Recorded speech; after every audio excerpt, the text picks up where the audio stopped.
Hi friends, welcome back to my channel ఎవరైతే first time చూస్తున్నారో please like, share, subscribe my channel. ఇవాల్టి వీడియోలో perfect dosa batter ఎలా చేయాలో తెలుసుకుందాం. నేను ఇక్కడైతే స్టోర్ బియ్యం తీసుకుంటున్నాను. 2 గ్లాసుల స్టోర్ బియ్యము, 1/2 స్పూన్ మెంతులు, 1/2 గ్లాస్ ఉద్దిపాయలు, 1/2 గ్లాస్ శనగపాయలు. ఇక్కడ చిన్న చిన్న పురుగులు కనిపిస్తున్నాయి అనుకోకండి, ఇవి 2-3 టైమ్స్ కడిగితే వెళ్ళిపోతాయి.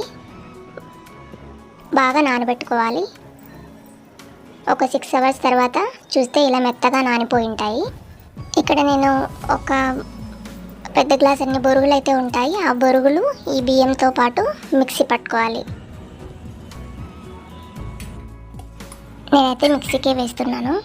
నెక్స్ట్ డేకి ఇలా బాగా తయారవుతుంది.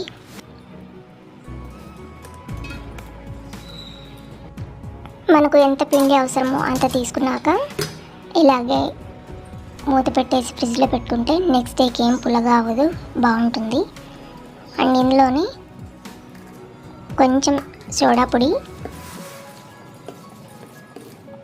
తగినంత ఉప్పు కూడా వేసుకొని బాగా కలుపుకోవాలి.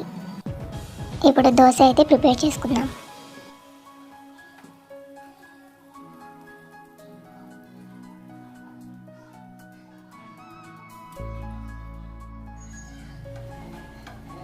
కొంచెం ఆయిల్ వేసి తిప్పేసుకోవాలి.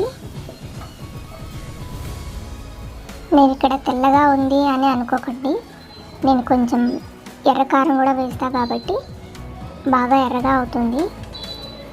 కొంచెం కాలాక నేను తిప్పేసి ఎర్రకారం అయితే వేసిన తర్వాత బాగా కాలనిస్తాను, అప్పుడు రెడ్గా అవుతుంది. కొంతమంది దోశ వేసే వాళ్ళు 2 వైపులా కాల్చరు, నేనైతే 2 వైపులా కాలుస్తాను. మీలో ఎంతమందికి దోశ అంటే ఇష్టం? అంటే ఇందులోనే రకరకాల దోశలు ఉంటాయి కదా, ఏది ఫేవరెట్ అని. నాకైతే కారం దోశ అంటే చాలా ఇష్టం. మీకు ఏ దోశ ఇష్టమో కామెంట్ సెక్షన్లో కామెంట్ చేయండి.